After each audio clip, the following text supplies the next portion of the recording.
நம்ம வீடியோக்குள்ளே போகிறதுக்கு முன்னாடி ஒரு விஷயத்தை பற்றி பார்த்துடலாம். This video sponsored by genreviews.online.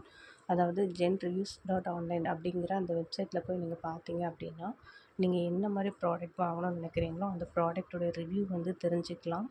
இந்த வெப்சைட் வந்து பார்த்திங்கன்னா one of the review portal site. ஓகேவா? அந்த சைட் வந்து ஃபுல் அண்ட் ஃபுல் ஒவ்வொரு ப்ராடக்டோடைய ரிவ்யூ வந்து தெரிஞ்சிக்க முடியும். ஸோ genreviews.online அப்படிங்கிற அந்த வெப்சைட் லிங்க்கில் போய் நீங்கள் வந்து செக் பண்ணும்போது ப்ராடக்டோடைய ரிவ்யூ தெரிஞ்சு அந்த ப்ராடக்ட் வந்து எவ்வளோ குவாலிட்டி என்ன அப்படிங்கிறத நீங்கள் தெரிஞ்சுக்கிட்டு வாங்கும்போது கண்டிப்பாக ஒரு நல்ல ஒரு ப்ராடக்ட்டை அவங்களால பர்ச்சேஸ் பண்ணிக்க முடியும். ஸோ இந்த ஸ்பான்சருக்கு இதை வந்து யூஸ் பண்ணி நீங்கள் வந்து செக் பண்ணி பார்த்துட்டு ப்ராடக்ட் வந்து பர்ச்சேஸ் பண்ணுங்கள். வாங்க வீடியோக்குள்ளே போகலாம்.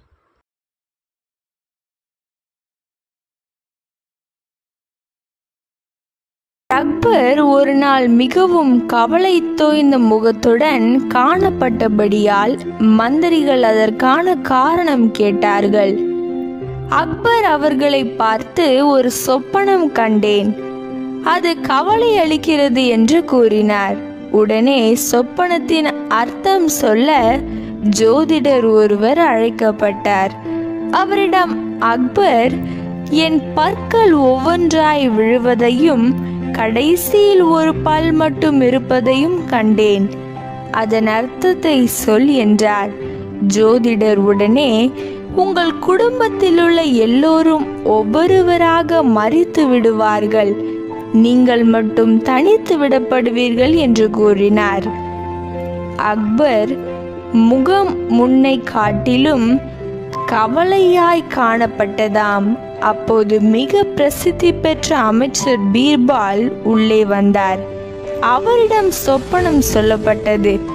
அவர் மன்னரிடம், மன்னா, இதன் அர்த்தம் மிக எளிது. உங்கள் உறவினர்கள் எல்லாரை காட்டிலும் நீங்கள் அதிக காலம் நீடித்து சுகமாக வாழ்வீர்கள் என்று கூறினாராம். சிந்தித்து பாருங்கள், கனவின் அர்த்தம் ஒன்றுதான், ஆனால் அவர்கள் கூறின வார்த்தைகள் வித்தியாசமாக இருந்தபடியால் அது அக்பரை சந்தோஷப்படுத்தியது. வார்த்தைகளை ஞானத்தோடு வெளிப்படுத்த வேண்டும், காயப்படுத்தும் வார்த்தைகளாய் அல்ல, காயம் ஆற்றும் வார்த்தைகளாய் வெளிவர வேண்டும். நீதிமொழிகள் 15:23 கூறுகிறது, மனுஷனுக்கு தன் வாய்மொழியினால் மகிழ்ச்சி உண்டாகும். ஏற்ற காலத்தில் சொன்ன வார்த்தை எவ்வளவு நல்லது என்று. கர்த்தர் உங்களை ஆசீர்வதிப்பாராக. ஆமேன்.